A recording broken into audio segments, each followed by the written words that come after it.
You are live. All right. Well, hello, friends. Welcome back to SerenityOS office hours. Hopefully everything works. Hopefully my audio is not clipping and frying a hole in everybody's ear. But I'm just gonna wait for somebody to indicate that I am live, like we always do. Hey, loud and clear, says Firefox 317. Thank you very much.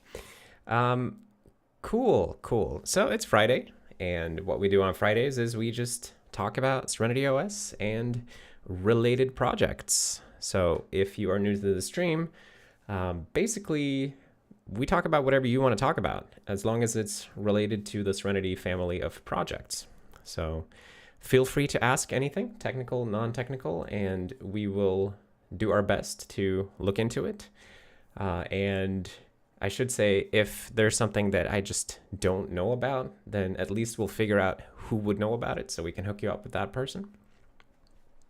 But I'll make a best effort with anything you throw at me. But yeah, so it's a new week, and things are rolling on nicely, I would say. And we have our first question here from YukiCat asking, how will LibGL support shaders since shaders were not introduced until OpenGL 2.0? I think LibGL is 1. So I guess LibGL is not like tied down to supporting a specific version of OpenGL. It's just that we started with, a limited subset of OpenGL, and as the library matures, we can expand its capabilities and support more parts of OpenGL, right? But I haven't actually looked at Stefan's implementation of shaders yet, so I don't know much about it. But obviously, we're gonna need shaders, shader support in our library if we want to do anything more modern, I've been looking at a couple of different things that I would like to port, like game engines, basically, that would be fun to port to Serenity, but they all use shaders in some form or other, so it's kind of blocked on that. And I think once we have better shader support in the system, you'll see it open up to a bunch of interesting new applications. But Stefan is really the person to talk to about the specifics about shaders in LibGL, and you can find them and all the other OpenGL people as well in the OpenGL channel on Discord. Let's see, MSELRHD says, I've adopted the approach of linking to spec pages and including spec language in the code comments. I've previously referenced to EBNF symbol names, but I find your approach useful. That's for a personal compiler / language tooling for a language, XPath and XQuery. Cool. Yeah, so that's something that a bunch of people have told me recently, and I even had, I met with an old coworker from like 10 years ago, a few weeks ago, and he told me that they adopted the Serenity style of like heavy spec links and spec comments in line with the code.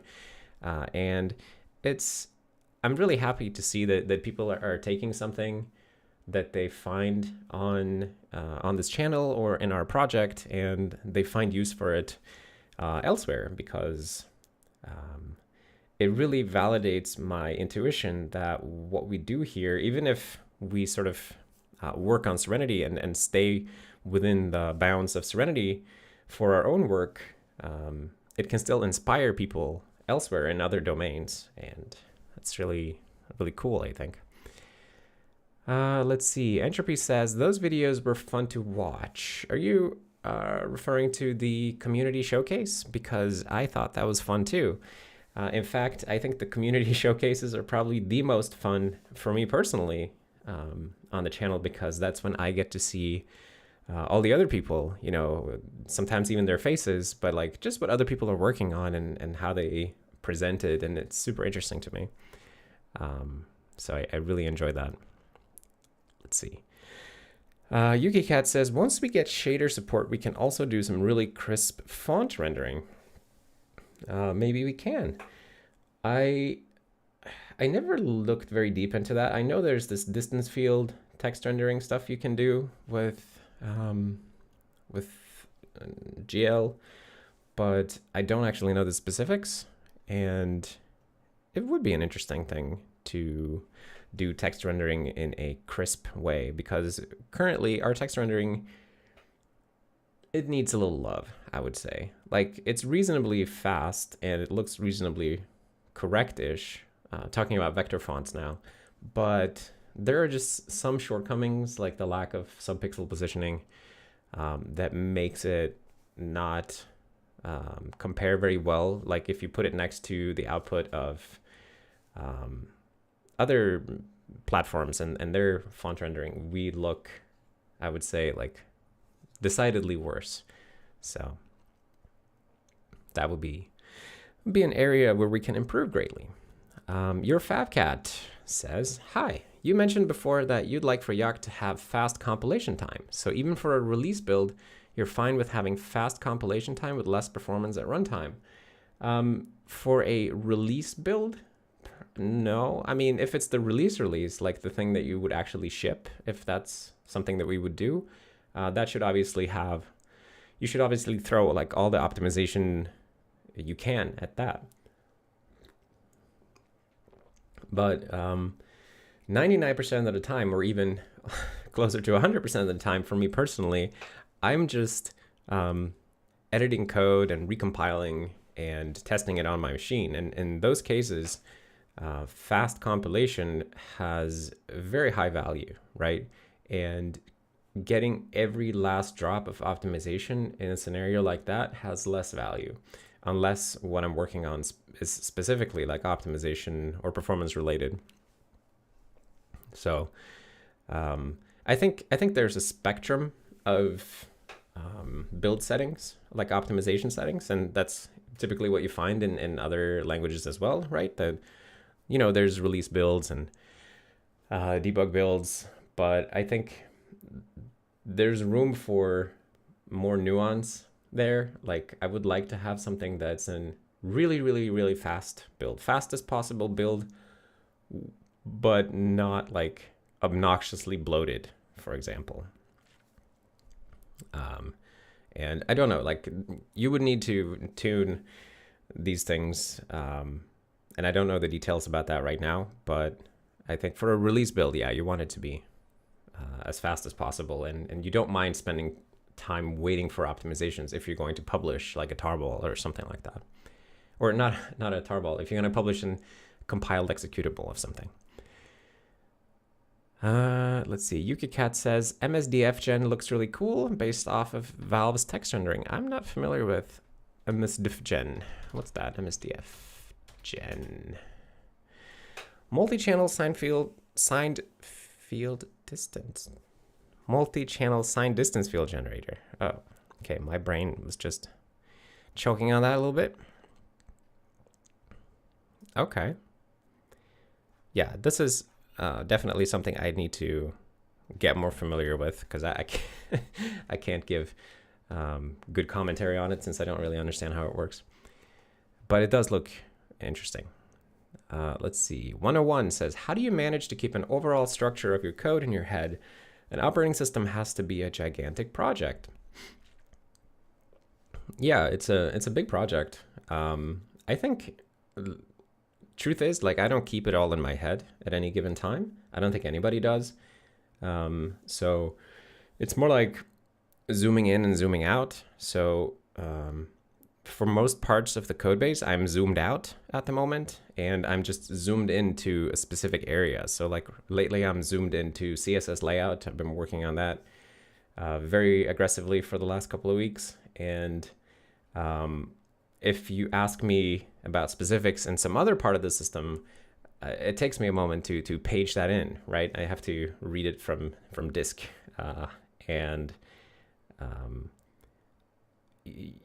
I think everybody is like that, right? When you're working in any big code base, you can't keep the details of everything unless you are, unless you have like a very special and amazing brain, then you're gonna have to keep some things cached and leave the rest uncached.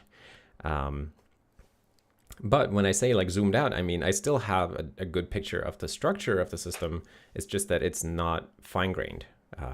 So I still know how everything fits together, but like which variables control what, and like what are the exact sequences that happen in GUI interactions and stuff like that. I don't remember the details, but it was pretty quick to figure that out since I understand the structure. And I'm sure that you feel the same about projects that you work on, right? Like if you have something that you worked on in the past, or at least not recently, you might not remember all the little details about it, but you have some perception of how it works. And if you get back into it, then you'll get yourself up to speed pretty quickly. And yeah, an operating system is not really different than that.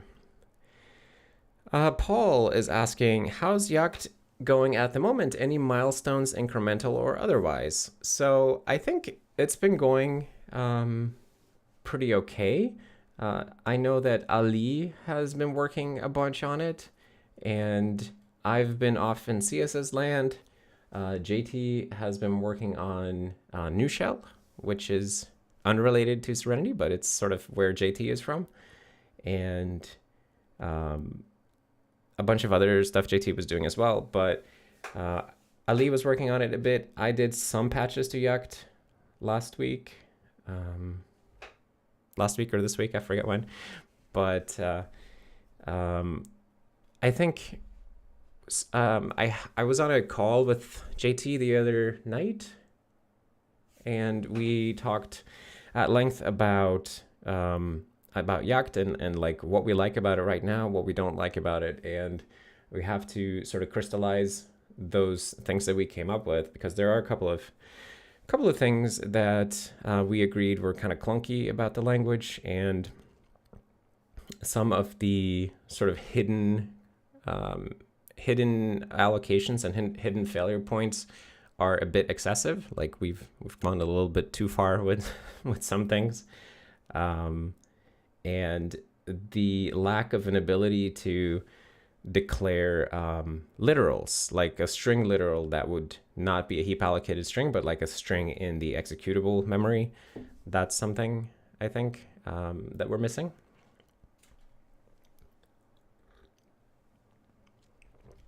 And also array literals that don't heap allocate, things like that. Anyway, that's just I guess I'm a little bit paged out of Yakt at the moment, but it was good to have that conversation and just get a list of things going. I need to open issues about those though. Anyway, there aren't any like huge milestones that I'm aware of. I think the next upcoming thing that we're going to do is probably enabling the formatter on CI. Oops, had to sneeze there, excuse me. Yeah, auto formatting on CI is probably one of the things that are upcoming. So a bunch of people have been implementing auto formatting for the language, and I think it's basically good enough that we can turn it on as a check on CI so that people don't commit unformatted code. That would be really cool. So I think that's probably the next thing happening. Anyway, let's see. KS says, we need more videos. Next JT Yakt collab when? Those are fun to watch as well. Yes, I am working on a couple of different videos with like a little bit more preparation than usual. And JT and I have a collab in the works as well, but it's not quite at the recording stage, but we are we are talking about a collab. But in general, like I don't really announce plans for things or even make them other than very vague goals. So more videos are coming, but we'll see when. Firefox 317 says, what did you work on this week? So this week, I I worked on a bunch of CSS stuff. Oops. So let's look at some things. So for example, I've been working on Instagram layout. So I had, I have this copy of the Taylor Swift Instagram profile. And it's very slow to load at the moment, as you can see, but once it loads, it's pretty decent. There are a couple of issues remaining, but I fixed a bunch of the layout issues, so it is looking pretty okay. There is this problem when you scroll down, if I can scroll down, hello, that there's like this huge white gaps under pictures. Don't exactly know why that's happening yet. And there's also stuff like CSS overflow not working, as you can see. Or I guess it's, I'm just assuming that you can see that because I remember what it's supposed to look like. But yeah, so there's, this thing is supposed to hide overflow. So Ladies and Benji should be the last one, but here, this one is actually in the CSS overflow area and we don't clip it correctly. So that's something that we need to fix. But this is something I've been working on, and a bunch of other pages as well. And one thing that I'm pretty happy about actually is that yesterday, I've been talking to somebody on Discord who started working on CSS layout issues, and it's so nice whenever somebody comes and asks about layout, and because they want to like fix some issue with it, and I just get to explain how all these things work. It's so much fun to talk somebody through that stuff because I feel like not many people, for whatever reason, like not many people end up wanting to learn more about CSS layout. I guess maybe it's a bit esoteric or like too many specs, too complicated or something. But it's always such a treat when somebody comes and asks about it, because then I can talk their ear off about it. Nick Siridopoulos says, "How to center a div?" Indeed. How to center a div. There are many ways you can do that. YukiCat says, "Thanks, that was actually me." Hey, what's up, YukiCat? Glad you're here. Yes, I really enjoy that you are asking so many questions about layout. And I think that you are going to succeed at mastering it, because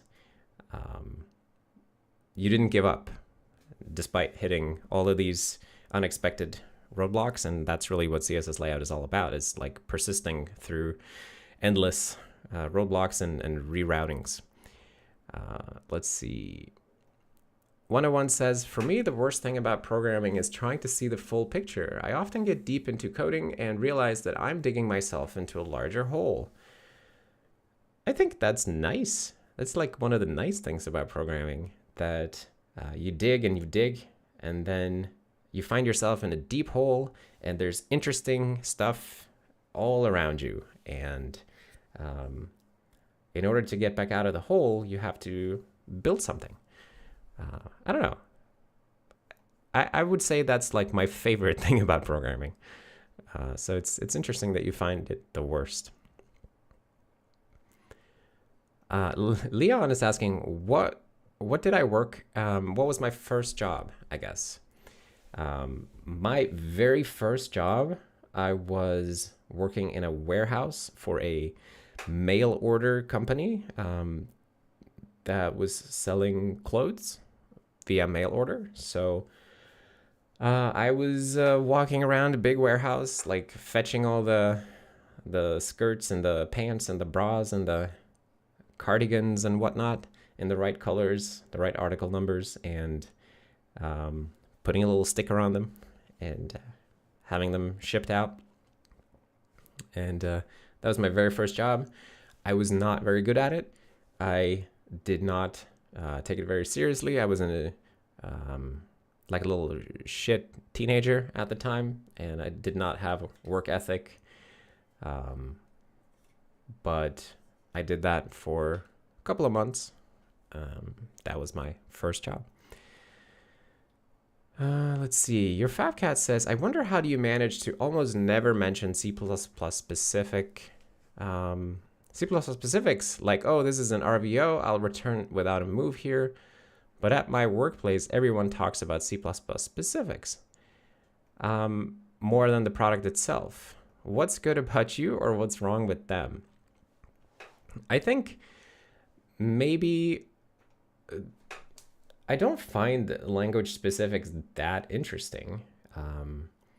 And I find that people who focus very heavily on micro-optimizing their language use, they burn so much brain power on that stuff that it leaves them with less brain power for the stuff that really matters. And it's a lot like, you know, when you are a junior developer and you discover that there's like a bunch of unnecessary allocations in your program or something like that, and you don't profile it. You just think that, oh, this is just terrible because look at all these allocations. And if you were to profile, you would discover that it's totally irrelevant for performance. But because you don't have that sort of what's important and what's not way of thinking, you can fool yourself into thinking that you're being productive by making something irrelevant very efficient.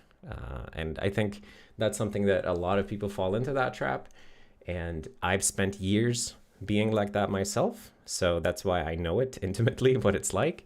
But you have to eventually grow out of that if you want to become more productive, because it is a drain.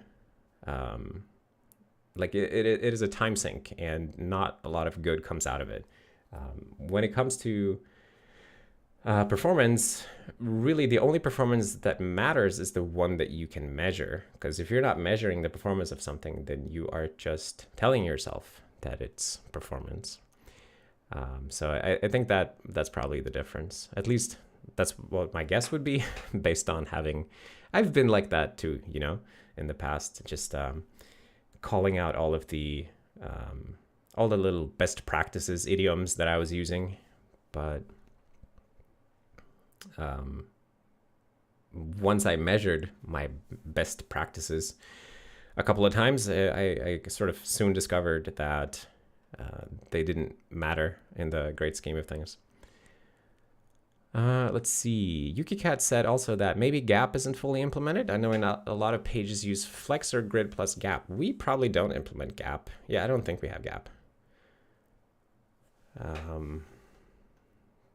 don't think we have gap. I guess we can look that up. Computed values. We don't have gap. But you could totally implement gap. The flex formatting context is pretty mature. So adding, wait, is flex plus gap even a thing? Flex gap.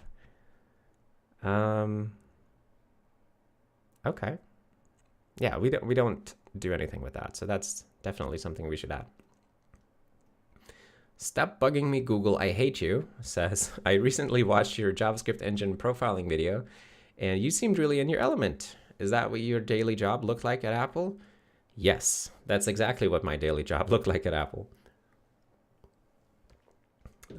When I worked at Apple, my day-to-day was basically profiling web pages, and then identifying hotspots, and then coming up with ways to reorganize code so that we could avoid or minimize those hotspots. And I was doing that for many, many years. So that's indeed, there's a reason that I'm very comfortable doing that sort of stuff.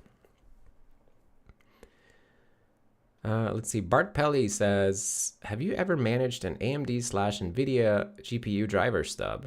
It's been a huge pain as their Linux driver code is massive. Ever got anything working? I have never managed anything related to AMD or NVIDIA GPUs.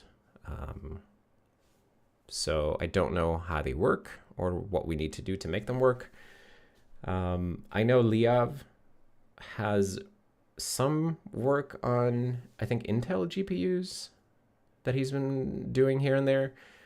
But for AMD and NVIDIA, I don't know the first thing, but I'm sure that somebody on Discord knows something about it. I know that it's a bit of a tricky area because of the lack of documentation, and while there are sort of open source implementations of a driver, at least for NVIDIA, right? But like there's copyright and patent issues to navigate, so that is something that we need to be aware of. Let's see. Electric Milk says, well, hello, friends. Well, hello, Brandon. And Milan as well. Let's see. So Thomas said, I tried to load YouTube the other day in Ladybird, but ran out of double buffer space. Maybe just a too high-hanging fruit for a firstie. Yeah, YouTube has a lot of big ticket things that need to be implemented or improved before it will load. I know that Luke has investigated it, and I think, if I recall correctly, like it used to be that mutation observers was the big thing missing. I think maybe now it's custom elements.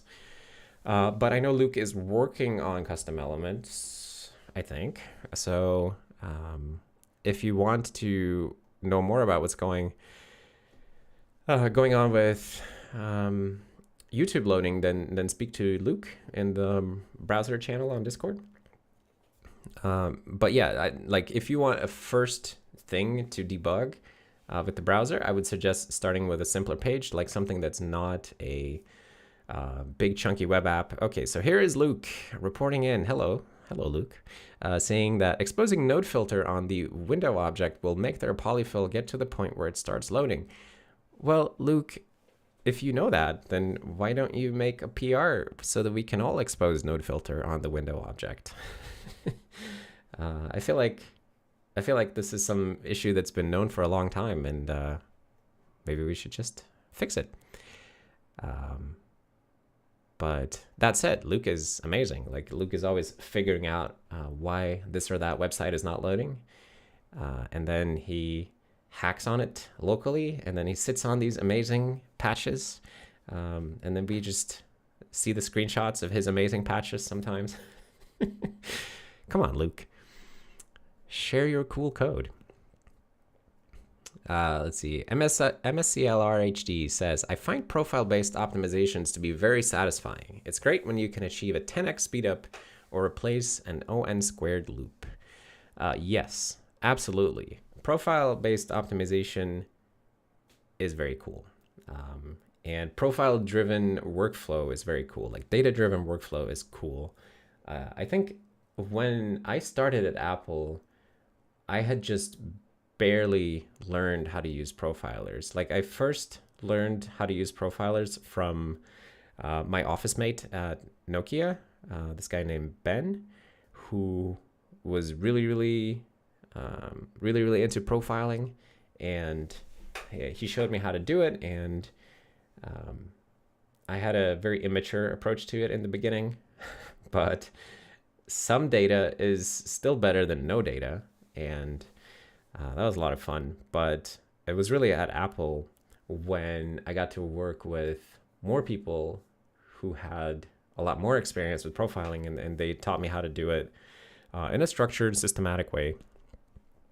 And yeah, like it's something that you just need to learn how to use Profiler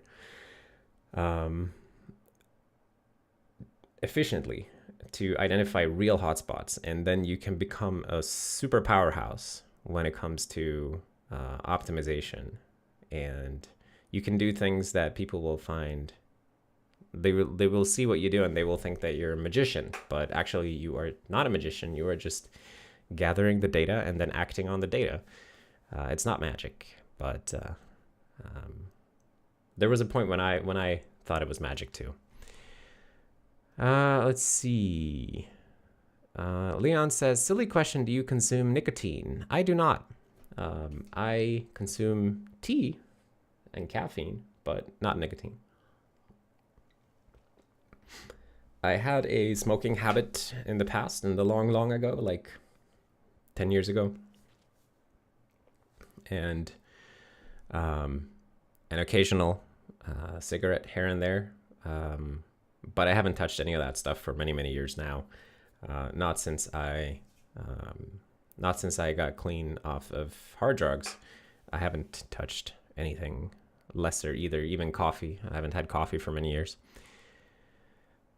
Luke said that mostly because NodeFilter is a callback interface, so it requires a bit of IDL trickery. Okay, all right. So there's a bit of non-trivial. It's non-trivial to hook up NodeFilter, but I'm sure that we can. Let's put our heads together later and do something about it. And yeah, and Luke, I'm sorry for putting you on the spot about the patches that you have. It's just that they're so good. They're so cool that I just want to have them. So I really appreciate you. Anyway, let's see. 101 said, performance, bug fixing, features, hardware compatibility. What would you say are the important points to focus on? I think, honestly, all of the above, with features maybe the least important. But that's just for me personally. Like, I spent the first couple of years of the Serenity project doing mostly features, and I feel like I have accumulated so much technical debt at this point that I want to pay some of it back, like a lot of it.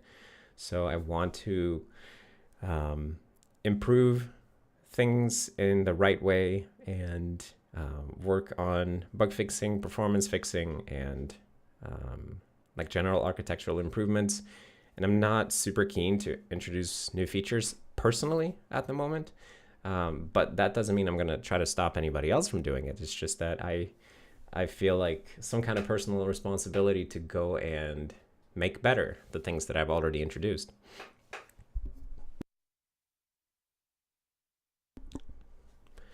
But thankfully, everybody can do what they want to do in our project, and I encourage everybody to work on things that they care about.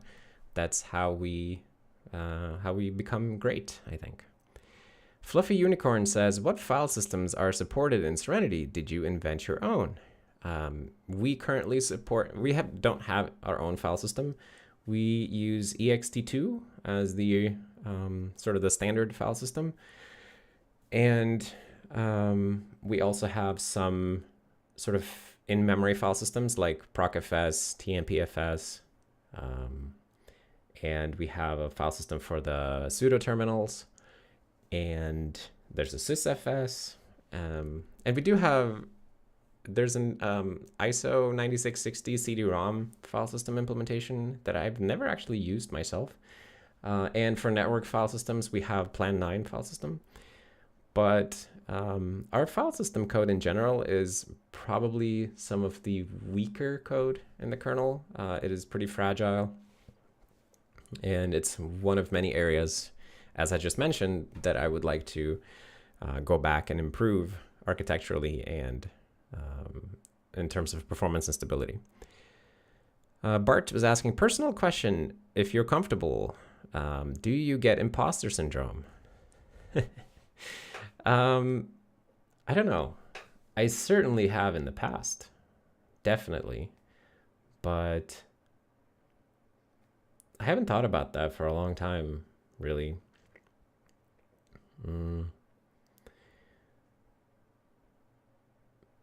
Probably I do. It depends on what I'm looking at.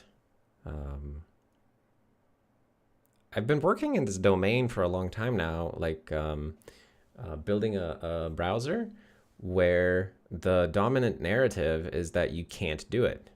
So whatever imposter syndrome I would have about building a browser engine, it's sort of overshadowed by this Hacker News narrative that like you can't do it. And when I hear that sort of thing, and I know that is objectively false, I guess it sort of cancels out any imposter syndrome I would have, and I instead just feel kind of motivated to continue working on it. But it's been an issue in the past. I think everybody has had issues with this. It's something that I think it can go away with age and with better understanding that other people have strengths and weaknesses as well. Because if you think that other people are strong all the time in all areas, that's not a realistic image of other people, right? So if you think I'm great at programming or whatever, or that I do well in every domain of programming, that's not really true. Like there are domains where I struggle. If you've watched my videos, you know that I can struggle heavily with things like coordinate systems. And there are huge areas of programming where I'm complete novice. And everybody's like that, you know, everybody has strengths and weaknesses. So you have to remember that other people you're probably awesome at something that the other person is a beginner at. And that is, it's important to keep that in perspective. I hope that makes sense. Let's see. I probably missed something. Juzek was asking, what's up with the Taylor Swift Instagram? It's just a test page I was using to get working in Ladybird.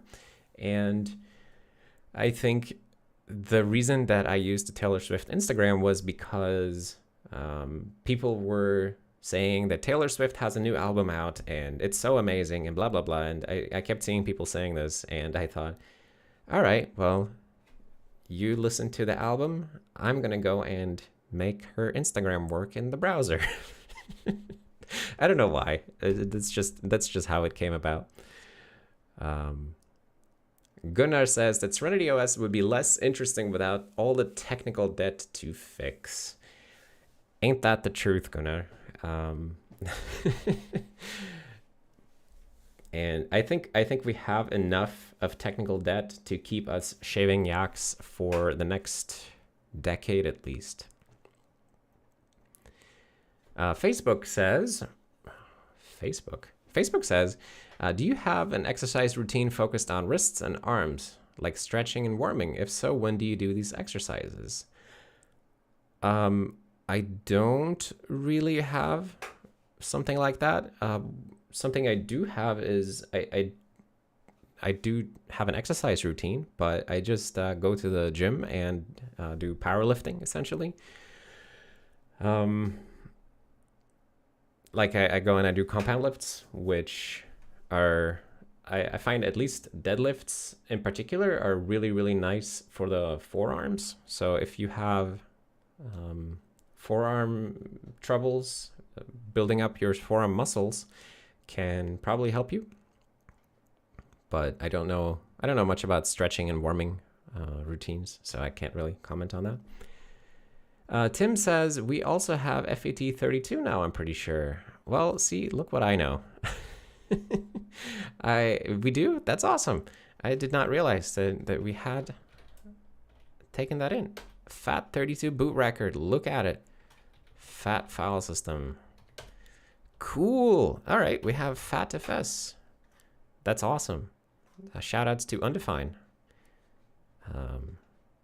for adding that. That's kick-ass. I gotta check that out.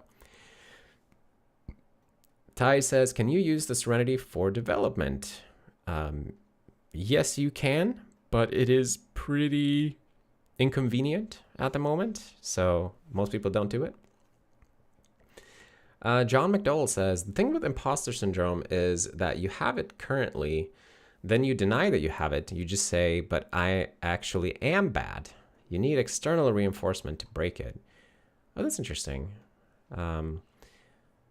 Yeah, I guess that is definitely a problem when you're in that mind space, that when you're having imposter syndrome, you don't think of it as such, right? You just think that you're bad. And you need to first free yourself of the idea that it's so simple that you're just bad. And maybe, as John says, you need external reinforcement to break it, or you need it at the very least to become aware that you're not that different from other people, and that everybody has these sort of self-doubt issues here and there. Timothy says, you can't currently type the letter C in a layer name in Pixel Paint because there's an action with C as its shortcut.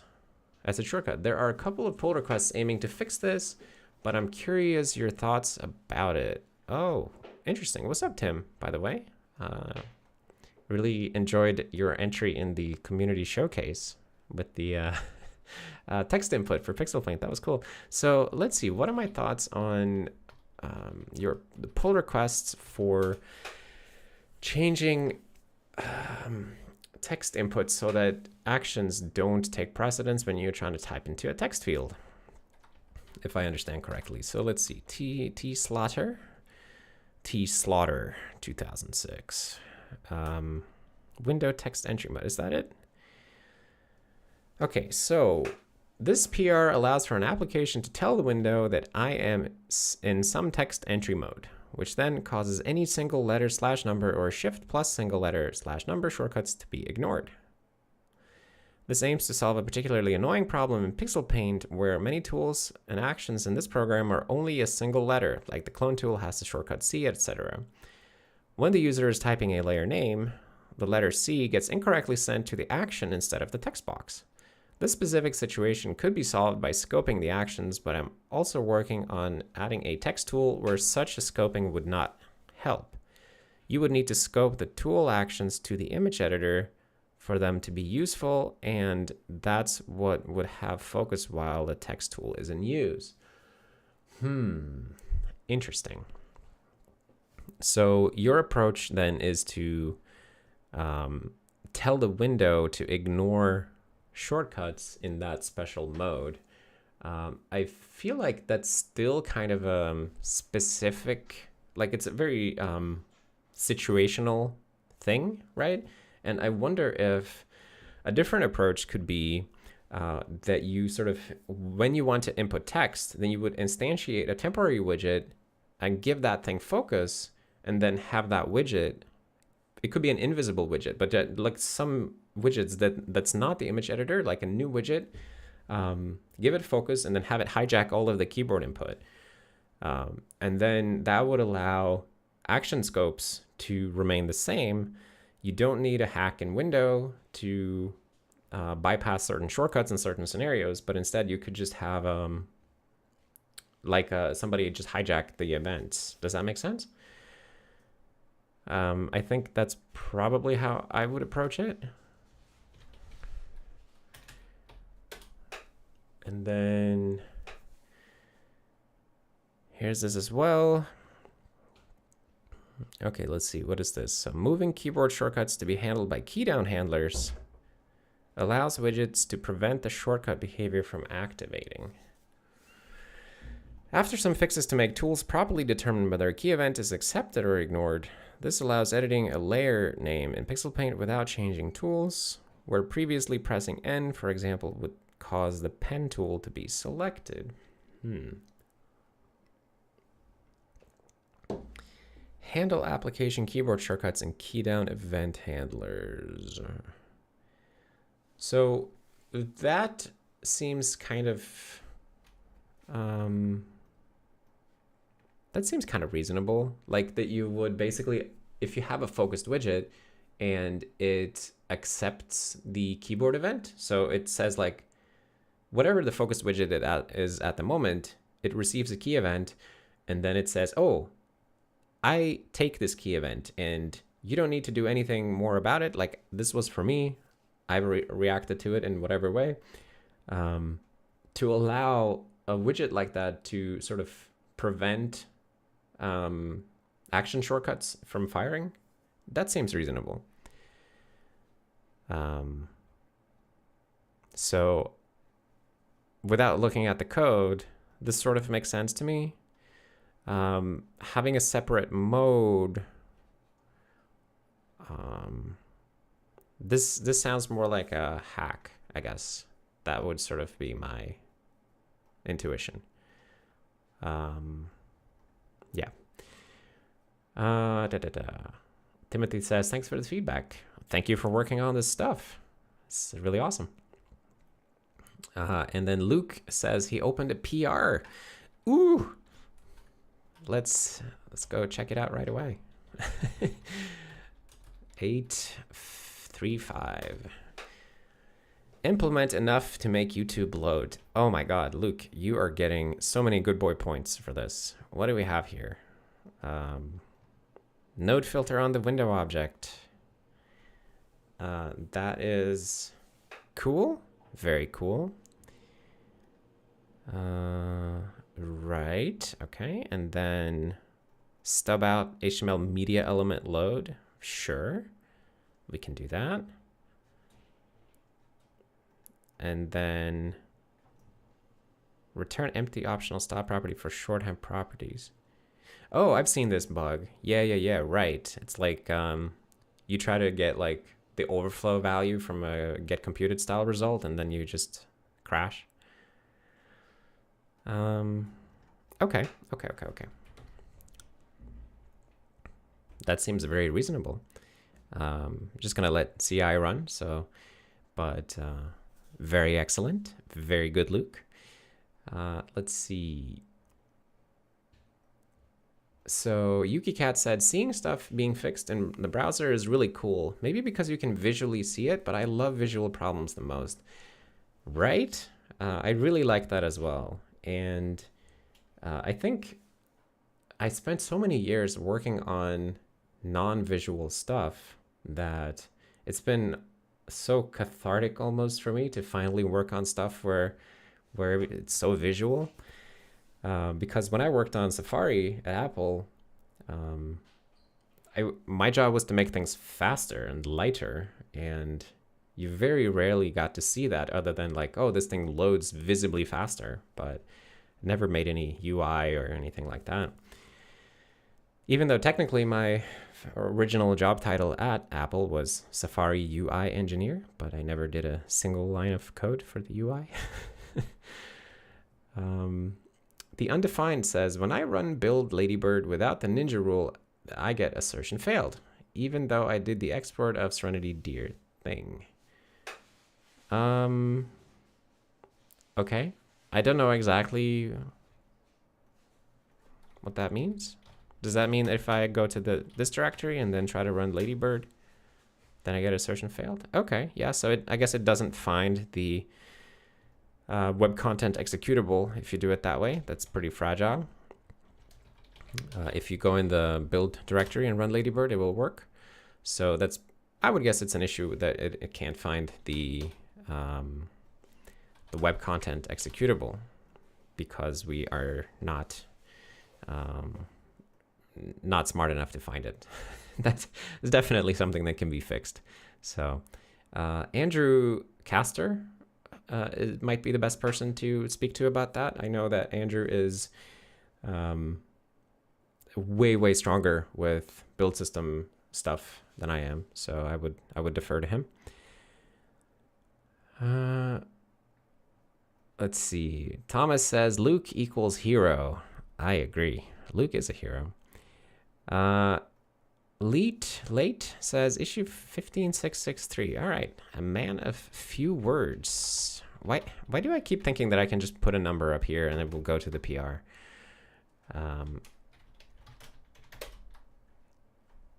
So let's see. Float left layout issue. What's this?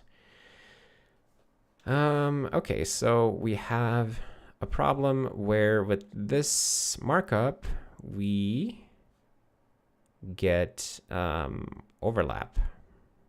Okay, so it should look like this, but it looks like that. Okay, and then divs have a specific width and they all float left, but something goes wrong and these two guys end up on top of each other. Okay, well, that Seems like something we can take a quick look at. Also, hello, Initor. Class ended, dropping in to say hi. Hi, Andreas. Hi, Initor, and chat. Let's see. So, what is the problem here? So this was 15,663. Let's just paste that into a thing. And actually, let me go ahead and remove all of the white space so we get a very clean layout tree with no white space. All right.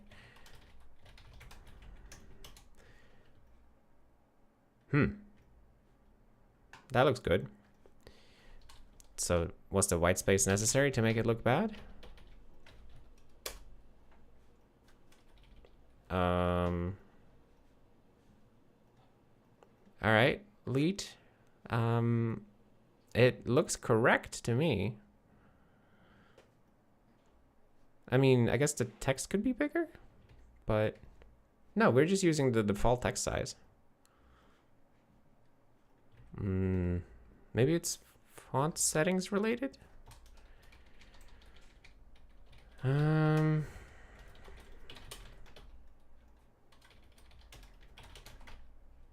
Seems all right. Okay, I don't know. That seems fixed. So, unless you or is it that you are on a platform that does not use vector fonts? So you're on a Mac or something and then you use bitmap fonts? Because this looks like a bitmap font here. So maybe something goes wrong when you're using a bitmap font. What if I do this? So now I'm using the same font as you, but it still looks right. Okay, I don't know. That seems to be fixed. So I'm gonna need some more help to reproduce that issue. Let's see. That bastard over there says, how do you feel about using fuzzers for development? I feel fuzzers are great. Fuzzers are really cool, and especially like these very sophisticated fuzzers that don't just generate garbage and throw it at you, but they actually have some level of semantic understanding of what they're doing. Like the browser fuzzers, you know, like Fuzzily and the Fuzzinator, whatever it's called, like I've seen. And there are a bunch of different ones that generate like sophisticated JavaScript and HTML markup that actually stresses the browser in interesting ways. I think that's fantastic. And if you just look at the historic track record, I know that both Apple and Google, and probably Firefox, but I don't know specifics there, but both Apple and Google have used fuzzers to find like countless real security issues and real stability issues in their browsers. So when we use fuzzers as well, like we have a bunch of fuzzers that run on Serenity. So we are part of the OSS fuzz rotation, and Google generously provides infrastructure where they run fuzzers on our behalf and for many open source projects. And we have received a ton of bug reports via that. And I don't have the link handy. But yeah, here, if you go to the OSS Fuzz bug tracker and you search for Serenity, you can find a ton of bugs. Many of them actually open that we need to go and actually fix. And yeah, as you can see by the names here, we have fuzzers for JavaScript, CSS, FLAC, VP9, tar, like a bunch of different fuzzers. Damn, this list is really needs a bit of looking over.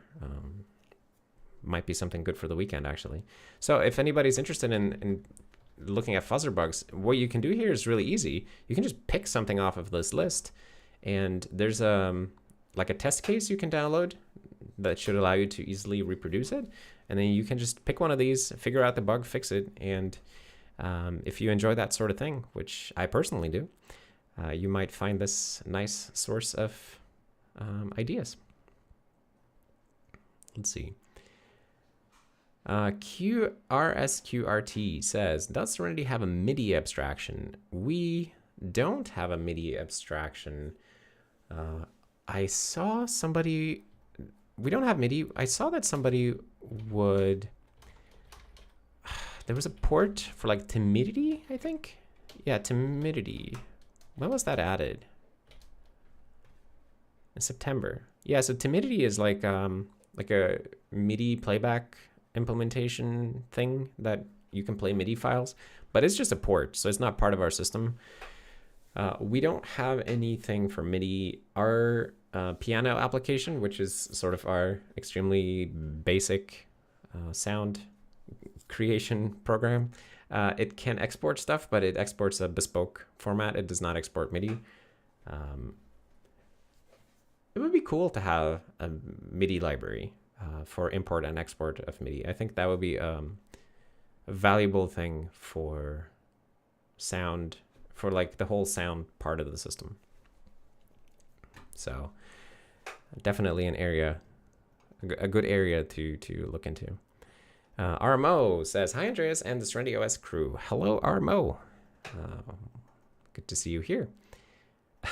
Luke says that one of his favorite named fuzzers is Domato. Domato. That is a goofy name, Domato. And then Idan is telling me that I have to choose open issues. Okay. Did I mess that up? Open issues. Okay, my bad. Wait. Okay, so did I mess this up? Does it actually reload? Oh, shoot, I have to do that. Yeah. I understand. Re-click the search button. There is no search button, but there is an enter key. So I can press the enter key. Although,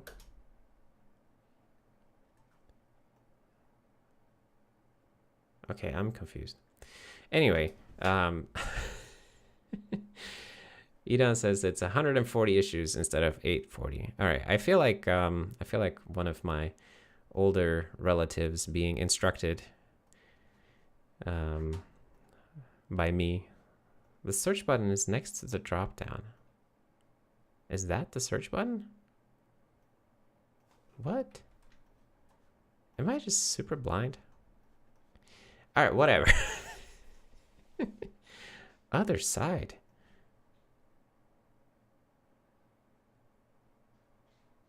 What? Is that the search button? It is? Oh. All right. Thank you for helping this clueless boomer with his computer problems. Yes, we found it. All right. I guess on that note, it would be a good time to end the stream. So I gotta go, but thank you all for coming, for helping me find the search button, for all of the comments and the interesting questions. And I really appreciate that you all come here and that we still do this. So if you end up working on Serenity or any of the related projects this weekend, come hang out on Discord so that we can chat. And I hope to see you next week.